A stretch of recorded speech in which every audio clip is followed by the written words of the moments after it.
ఈరోజు పంచాంగం జూలై 25, 2024 గురువారం. శ్రీ క్రోధీనామ సంవత్సరం దక్షిణాయనం గ్రీష్మ ఋతువు ఆషాఢమాసం బహుళపక్షం చవితి ఉదయం 8:24 తదుపరి పంచమి పూర్వభాద్ర రాత్రి 8:45 తదుపరి ఉత్తరాభాద్ర వర్జం ఉదయం 5:47 వరకు. అమృత గడియలు మధ్యాహ్నం 1:17 నుంచి 2:46 వరకు. దుర్ముహూర్తం ఉదయం 9:57 నుంచి 10:48 వరకు. తిరిగి మధ్యాహ్నం 3:06 నుంచి 3:57 వరకు. రాహుకాలం మధ్యాహ్నం 1:30 నుంచి 3 గంటల వరకు. సూర్యోదయం ఉదయం 5:40 సూర్యాస్త సమయం సాయంత్రం 6:32 వరకు. జూలై 25, 2024 గురువారం రాశి ఫలాలు. ద్వాదశ రాశుల వారికి ఏ విధంగా ఉండబోతుందో ఈరోజు వీడియోలో మనం తెలుసుకుందాం. ముందుగా మొదటిది మేషరాశి. మేషరాశి వారికి ప్రారంభించిన పనులను ప్రణాళికాబద్ధంగా పూర్తి చేస్తారు. అనవసరపు ఖర్చులు పెరుగుతాయి. అనవసరపు వ్యవహారాలలో తలదూర్చకుండా ఉండటం మీకు మేలు జరుగుతుంది. ద్వాదశ స్థానంలో చంద్రబలం అనుకూలంగా లేదు. నారాయణ మంత్రాన్ని జపించాలి. తదుపరి వృషభ రాశి. వృషభ రాశి వారు దైవబలంతో అనుకున్నది సాధిస్తారు. నూతన కార్యక్రమాలను చేపడతారు. మీ కీర్తి ప్రతిష్టలు మరింత పెరుగుతాయి. అనూహ్య ధనలాభం పొందుతారు. శ్రీ లక్ష్మీదేవిని ఆరాధిస్తే ఇంకా మంచి జరుగుతుంది.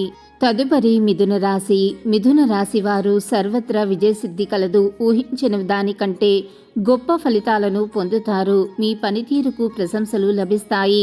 ఇష్టదైవ నామస్మరణ చేస్తే చాలా మంచి జరుగుతుంది. ఒక వార్త మీకు శక్తిని ఇస్తుంది. ఆత్మీయులతో ఆనందంగా గడుపుతారు. తదుపరి కర్కాటక రాశి. కర్కాటక రాశి వారు మనసు పెట్టి పనిచేస్తే విజయం మీదే. మిత్రుల వల్ల మేలు జరుగుతుంది. శ్రమ అధికమవుతుంది. ప్రయాణాలలో జాగ్రత్త అవసరం. దత్తాత్రేయ స్వామి ఆరాధన మంచి ఫలితాన్ని ఇస్తుంది. తదుపరి సింహరాశి. సింహరాశి వారు మధ్యమ ఫలితాలు ఉన్నాయి. ఒత్తిడిని తగ్గించే మార్గాలను వెతకాలి. బంధుమిత్రులను కలుపుకొని పోతారు. కొన్ని సంఘటనలు ఉత్సాహాన్ని కలిగిస్తాయి. పెద్దల ఆశీర్వచనాలు ఉన్నాయి.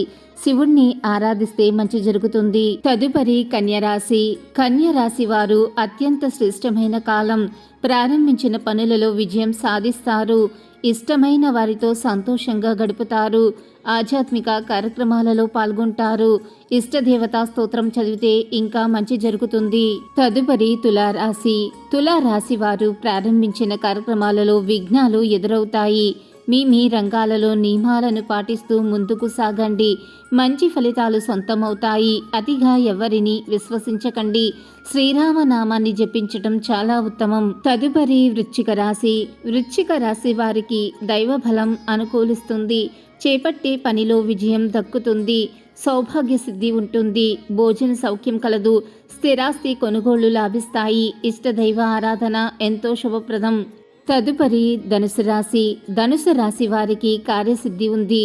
మనోల్లాసాన్ని కలిగించే సంఘటనలు చోటు చేసుకుంటాయి. ఒక శుభవార్త ఆనందాన్ని కలిగిస్తుంది. ఇష్టదైవ ప్రార్థన ద్వారా మరిన్ని శుభ ఫలితాలను పొందుతారు. శ్రేష్టమైన ఫలితాలు ఉన్నాయి. తదుపరి మకర రాశి. మకర రాశి వారు కుటుంబ సభ్యులతో కలిసి చేసే పనులు వెంటనే నెరవేరుతాయి. ఇష్ట కార్యసిద్ధి ఉంటుంది. ఆర్థిక లావాదేవీలు అనుకూలిస్తాయి.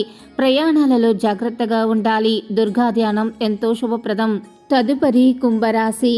కుంభరాశి వారు జాగ్రత్తగా ఉండాల్సిన సమయం ఇది.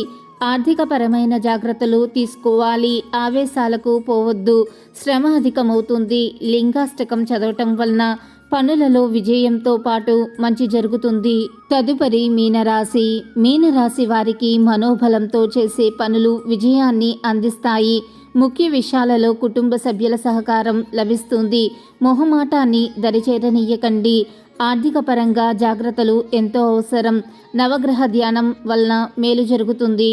మీ గ్రహస్థితి ఎలా ఉన్నా ఆ భగవంతుడి అనుగ్రహం వలన మీరు చేసే ప్రతి పనిలో మీకు విజయం సిద్ధించాలని, ఆ భగవంతుడి యొక్క అనుగ్రహం ఎల్లప్పుడూ ఉండాలని మనస్ఫూర్తిగా కోరుకుంటున్నాను. ఈ వీడియో కనుక మీకు నచ్చినట్లయితే లైక్ చేయండి, షేర్ చేయండి. మరిన్ని ఆధ్యాత్మిక విషయాల కోసం మన ఛానల్ని తప్పకుండా సబ్స్క్రైబ్ చేసుకోవటం మర్చిపోకండి. ఇంకొక సరికొత్త వీడియోలో మళ్ళీ కలుసుకుందాం. అంతవరకు సర్వే జన సుఖినో భవంతు. Thanks for watching.